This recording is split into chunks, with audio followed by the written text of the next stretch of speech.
What's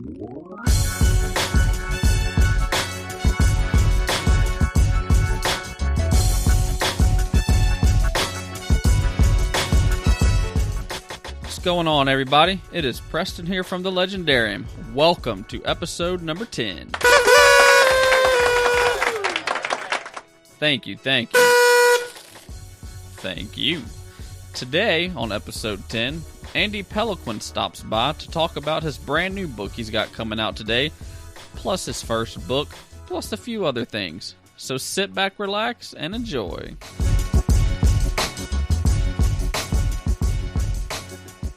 Welcome, everybody, to this episode of 30-Minute Author Interviews. Thank you for joining us today, Andy Peloquin. Hey, super awesome to be here, and congratulations on pronouncing my name right. You're in the 5% of people who actually get it. There we go. For those that might not know who you are or what you do, why don't you kind of give them a little bio of who you are and what you do? Well, I am sort of an oddball. I am a Canadian author born in Japan, raised by American and French parents, so I don't really know what I am.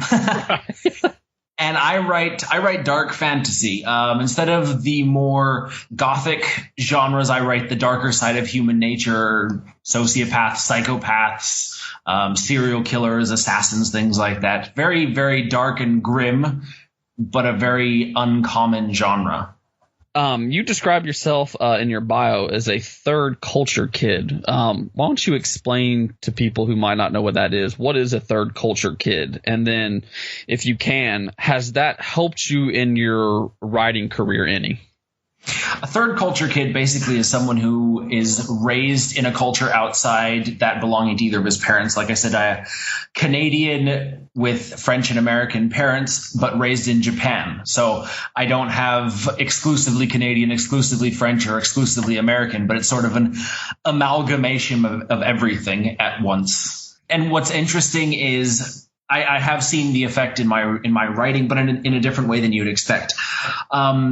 In the first novel that I published, Blade of the Destroyer, there's elements of, it's a very medieval fantasy world set in sort of a European setting, but then there's elements from Japan. For example, snow blossom trees, which are the Japanese cherry blossoms. Growing up in Japan, I loved April, which is Sakura season, cherry blossom, where there are parks and streets in Tokyo that are just lined with gorgeous white blossom trees. And it's like this falling carpet of velvet. And it's so picturesque. And so in the book, the character, he loves spending time. He's an assassin, a half demon assassin, but he loves spending time in these gardens in the upper part of the city where he can just see these trees.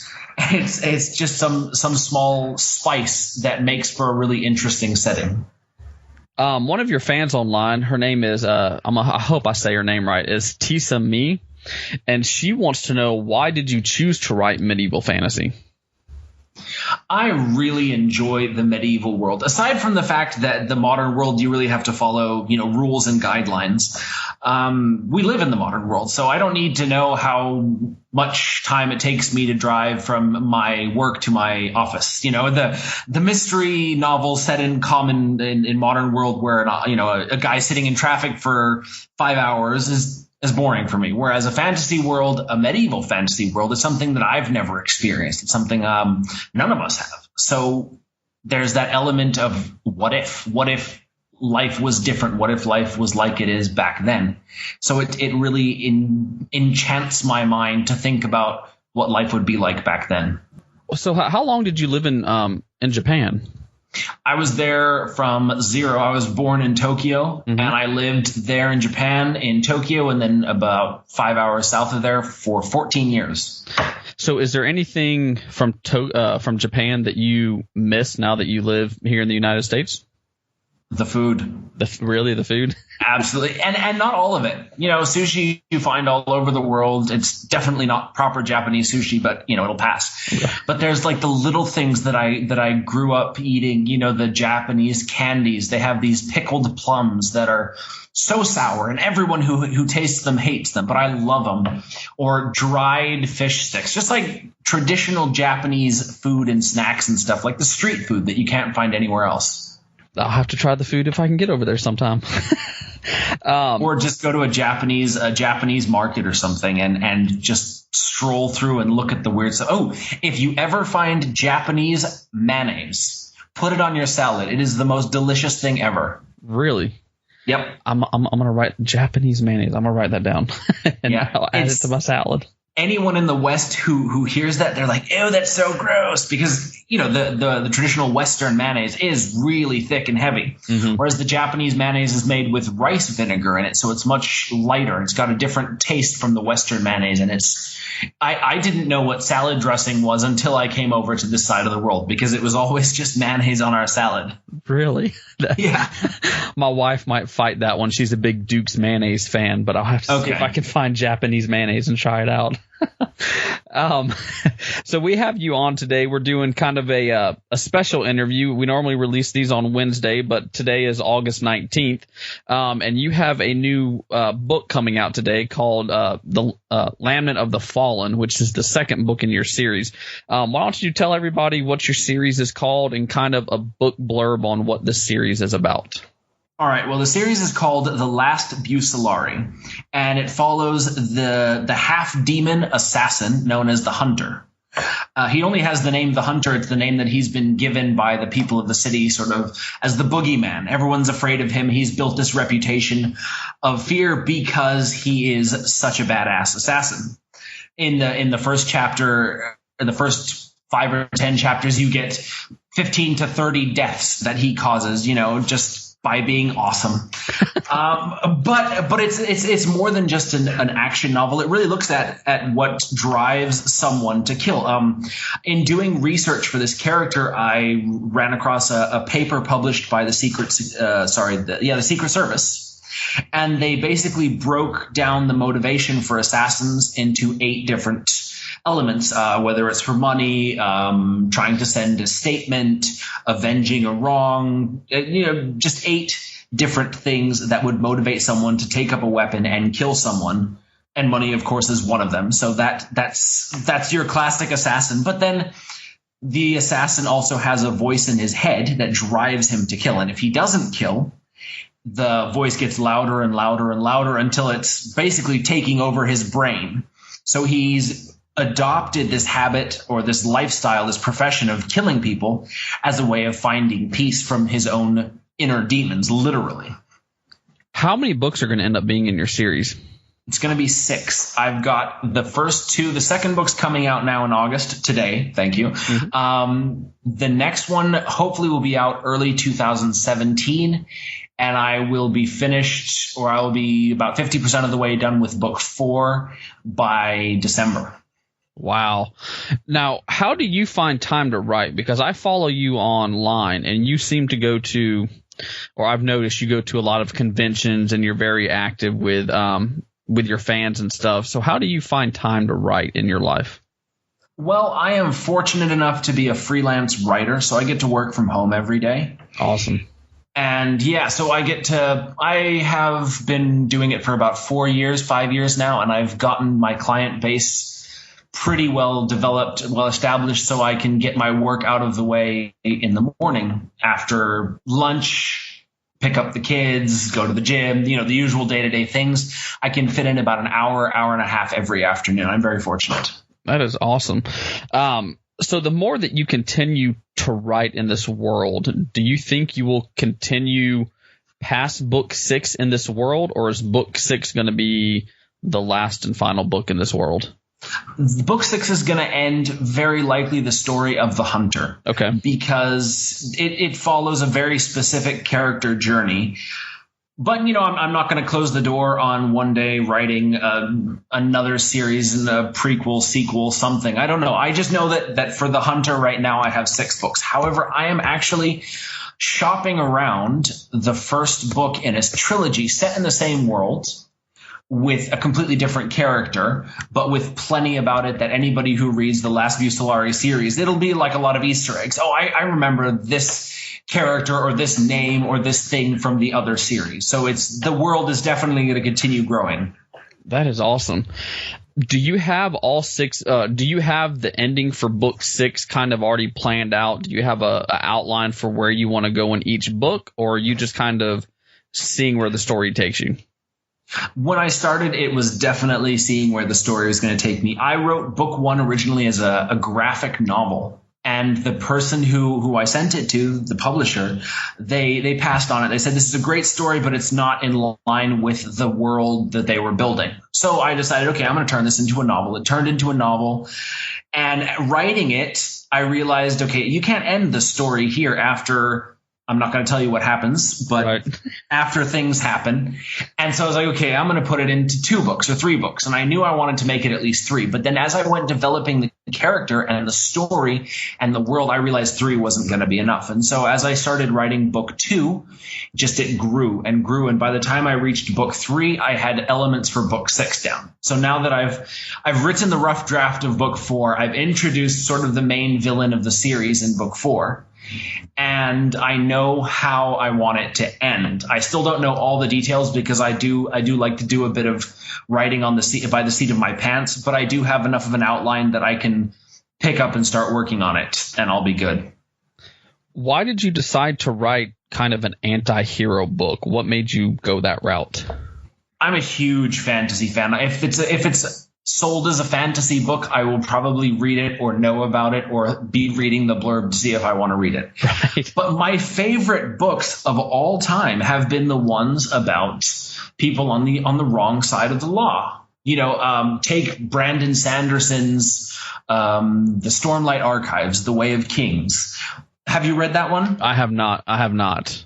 Okay, well, that one's super good. It's Brandon Sanderson at his very best. Okay. But it follows basically 3 or 4 important characters, but one of them is a slave. He mouthed off to an overseer in the army or something, and he gets sold as a slave. The other ones are all, you know, the princes and kings and students and stuff like that. So they're very good. But the story that really drew me was the one about the slave. Or Scott Lynch. He writes about con artists in a fantasy world. Joe Abercrombie, his whole killer, Logan Ninefingers, the guy who's basically death incarnate. All of the best stories, the ones that I loved the most, were about people on the wrong side of the law. And for me, it made so much sense, instead of going with the heroics and the bright, shiny heroes, to really explore the underside of human nature, the things that you don't read about often. Like, say, a serial killer. You don't get that much in a fantasy world. So for me to be able to explore that is so much fun. So you've mentioned several book series that you really like. If you could write in any author's world, which author's world would you like to write in?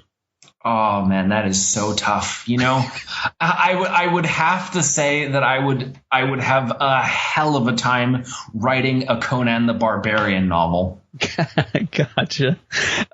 So what kind of stuff did you read growing up, and what really inspired you to start kind of a writing career, or what put that writing bug inside of you? Well, when it comes to reading, I've been reading since pretty much before I could walk. You know, I have a memory of flipping through an encyclopedia and reading the Encyclopedia Britannica's definition of mythology, Greek mythology, Viking mythology, Roman mythology, all of that. And so that has always been such an important part of my life. The book that really set me down the track towards writing, I'd have to say, is the complete works of Sherlock Holmes. I got that one for my 10th birthday, and I actually ordered the exact same edition of the book, and it's sitting on my shelf now. Oh, wow. Because it's a book that I went through that book I don't know how many times. I read it cover to cover 20 times easily. So what was it about Sherlock Holmes that just really drew you in? Just how unique it was. It was as close to fantasy as it got in that time, because there really didn't exist anyone as intelligent as Sherlock Holmes. And it was almost magical the way he read people and situations. And like, it was the first stepping outside the norm that I had ever read. And that was like, oh my God, I want to read more of this. And so from Sherlock Holmes, naturally I went to Tarzan, because he's what came next. And from Tarzan, it went to John Carter of Mars by the same author. And for me, that was like, okay, I am totally a science fiction fantasy guy.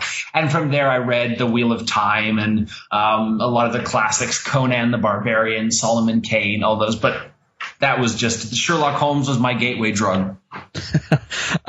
So I don't know if you've been asked this or not. So for Sherlock Holmes, do you prefer Robert Downey Jr. or Benedict Cumberbatch? Benedict Cumberbatch. I loved Robert Downey Jr.'s very flippant, very sarcastic, but Sherlock Holmes as Benedict Cumberbatch as Sherlock Holmes is so much better. I'm not sure if I could pick one because they're both good. Well, actually, yeah, I probably could. Benedict Cumberbatch would probably be my favorite. Yeah. So do you read Sherlock Holmes almost every year now? Is that like one of the series that you will just read regardless? I wish I had the time for that. Unfortunately, I don't. Writing is very much the thing that takes up all of my time, and I do book reviews on my own blog. Mm-hmm. So I get about half an hour a day, an hour on some good days to read, and so I've got books that I'm trying to read through to write the review so that I can get to the books that I actually want to read. Gotcha. Now, I have never read the John Carter books. How did the movie do at capturing that whole John Carter of Mars world? I would say maybe 60% of the awesome. That was the John Carters. That was the first adventure that John Carter ever faced, falling in love with Deja Thoris and all of that. So it was fun, but it was the later adventures once you actually really get into the world and the characters, and not just John Carter, but then his son and his ally and his friends and all of that. Like, that's when it really gets good. Gotcha. So your first book you put out was called In the Days, A Tale of the Forgotten Continent. And that was self-published. And then your Blade of Destroyer was put out with J. Ellington Ashton Press. Why did you decide to go with the publisher for this series? Well, I realized that as much as I like to think I'm a great author, I need editors and proofreaders and people to tell me, look, this is just not as good as you think it is. Change it, make it better somehow. And when I self-published In the Days, I still love the story. It's set in Atlantis. It's historical fiction, fantasy, science fiction. It's basically my Conan the Barbarian story. There's not a whole lot of depth and value to it, but it's just a hell of a fun time. Right. But then in publishing that one, I realized, okay, I have the writing chops to make a great story, but then I need input from other people to know what works, what doesn't, because I have a very definite idea of what I like, but it's not going to work for everybody. So the more well-rounded feedback I get, the better the works will be. And in publishing Blade of the Destroyer, I saw just how much of a difference that makes. What is the one thing that you have to have while you're writing? Whew, that's a good question. I can get away with pretty much anything, but if I'm hot, then I am miserable. Right. So if I don't have air conditioning or a fan or something, I'm so miserable. So of the whole writing process and publishing process, what is your least favorite part of it? Probably the editing. I write a rough draft, which is just to get the story out of my brain and onto a piece of paper. And I send it off to alpha readers, people who take a look at the story overall and they say, this works, this doesn't work, change this.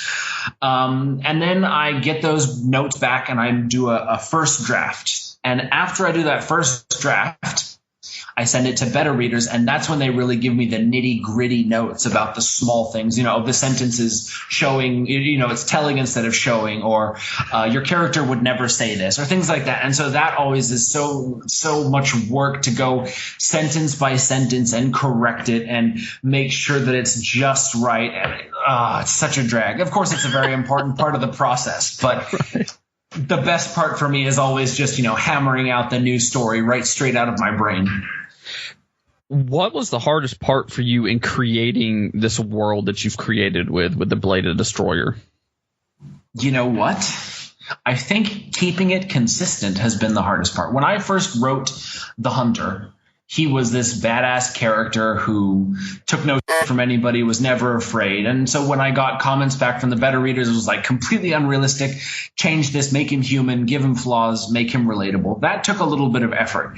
But then as I'm going through book 2, book 3, book 4, book 6, there's so many details that if you're not careful, you mentioned, oh, this happened in book 1, and then you go back and it didn't actually happen.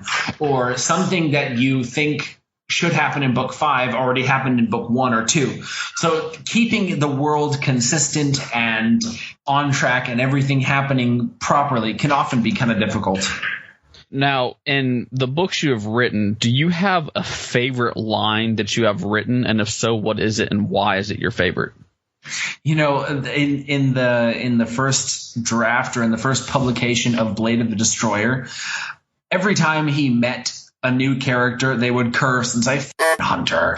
Like when he freaks out some nobleman who's come to deliver a message, and he basically makes the guy pee himself, and the guy's like, Hunter. And I said that like 8 to 10 times throughout the entire book, and I laughed every time. But then people were like, oh, the cursing doesn't work, so I had to change it. But that for me was my favorite line. That's funny. So you said you've had to research kind of like serial killers and stuff in your research. If someone was to log on to your computer and look at your browsing history when you're researching books, what's the strangest thing they're going to find? Every day it's something new. In researching book 4, I researched different medieval torture methods, just the most gruesome things where they drove nails into people's bones to split them open, or a torture method where they would put a white hot metal ingot in a bucket of boiling water and they would make people grab it and walk across the room. Just some of the torture methods out there are so horrible. People are terrible. Yeah, we went to when I was a teenager, I went to visit my friend, and we went to a medieval times kind of thing, I guess you could say. And the only thing I remember about that trip is seeing the jousting live, and then they have an exhibit with all the different torture methods that they did. And those are the only 2 things I remember about that trip. Some of those were pretty bad. Yeah. No, my browsing history is going to have things like, how long do pedophiles take before they, make a move on their victim, or how to mummify someone alive, or how to pick pockets, or thing, just. It's a fantasy world that's full of villains. So the worst villainy you can think of, it's there. Now, is there a certain type of scene that's harder for you to write with these type of characters? I don't know. I've had some times that those emotional scenes just flow supernaturally, where they're just the character's angry, or he's sad, or he's crying, or he's hurt, or whatever, and they flow really well. And other times it's like it just doesn't feel right. I think the scenes that probably are the hardest for me to write are just the ones that are the mundane nitty gritty. He turns and walks out of the room, and he goes down the corridor and he sees this. Just that where there's no real action, but you're building up the world, or you're building the setting. Those kind of things for me, they kind of get monotonous. Right. And is there one subject as an author that you won't write about? And if so, why? Happily ever after. Really? Why's that? Because it's not real at all. No matter anybody who's ever been married or in a relationship knows that the minute, the movie goes to the end, right after that, it's, so where do you want to go for dinner? I don't know, wherever you want to go. Oh, I had Chinese yesterday. Oh yeah, I hate you. Everything devolves, and there is a certain amount of happiness in the world, but there's no such thing as a happily ever after. So anything that has that, I refuse to read. I think if someone would open a restaurant called I Don't Care or I Don't Know Bar and Grill, they would make so much money. Where do you want to go for dinner? I don't care. All right, sounds good. Let's go. Definitely. So if you could cast your Hunter for a Hollywood movie, who would you pick to play him? That is a really tough question. I know Josh Brolin. He's sort of that gritty character that I'm thinking of, but the face that I had in mind is more like What's his name? The guy who's playing Aquaman. Okay, yeah. Jason Momoa. Mm-hmm. Just that sort of heavy bearded face, but with the Josh Brolin voice from Jonah Hex. Well, maybe with all the Hollywood CGI, you can get him as an actor and then Josh Brolin as the voice and combine it into a movie. Yeah, maybe so. Now, is there a book that you wish you could have written? Oh, absolutely. So many of them. Sherlock Holmes, for one. Mm-hmm. But every time I read Brandon Sanderson's works, I'm like, oh my God, how does he keep doing this over and over? Every book of his that I've read, even the ones that I'm like, well, I'm probably not going to enjoy this. I didn't read the Mistborn series for like 3 years because I knew I wasn't going to like it. And then I read it and I loved it. It was just so well written, so well crafted. Everything about it was like, oh my God, I want to be like this. Mm-hmm. So here at the Legendarium, we like to end our interviews with a segment that we call the Legendary Ending.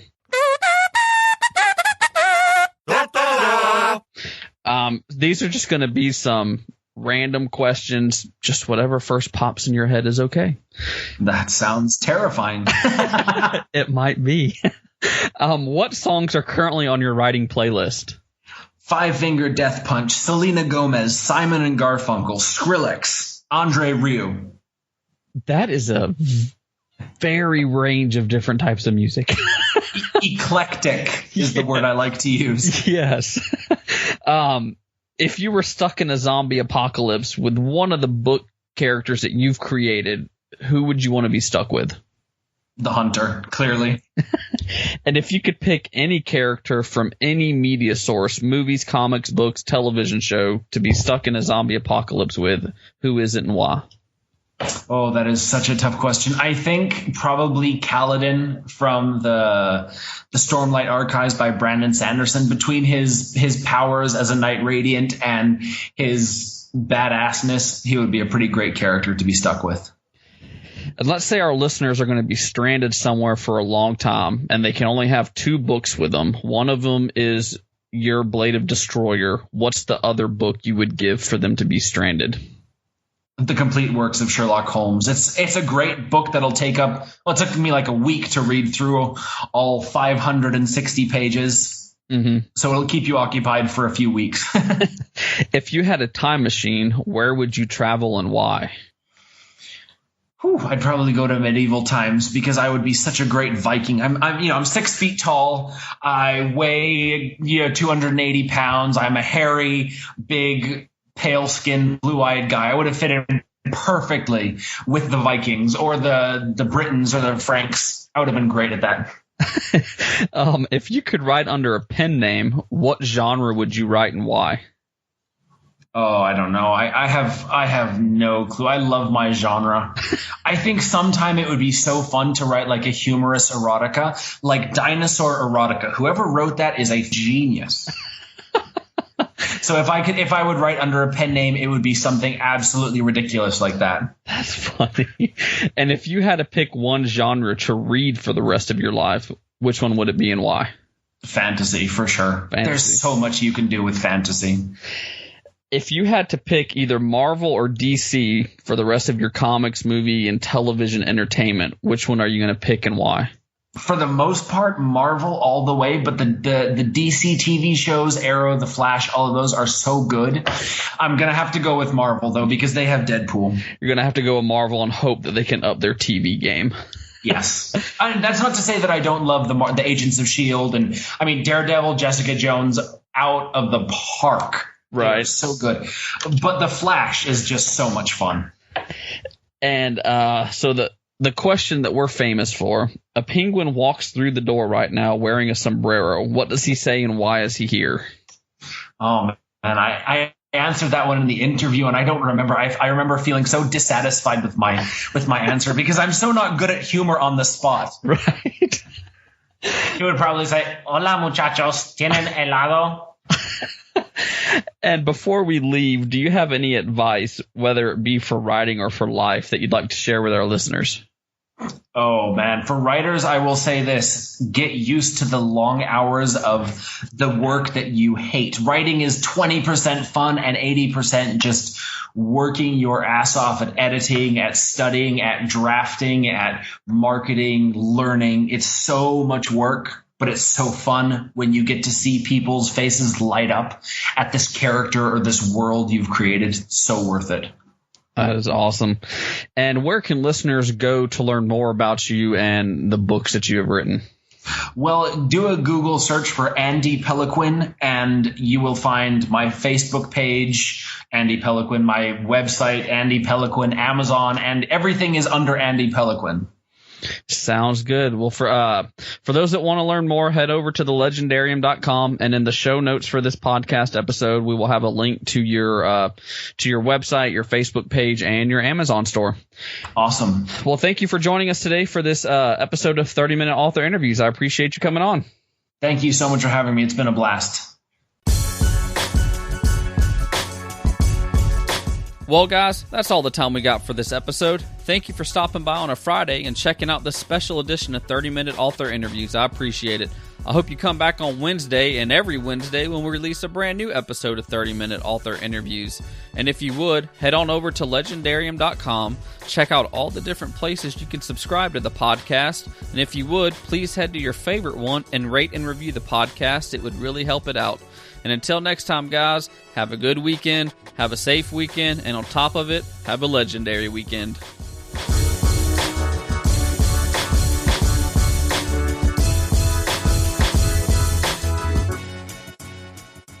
Podcast on your favorite platform. Wicka, what?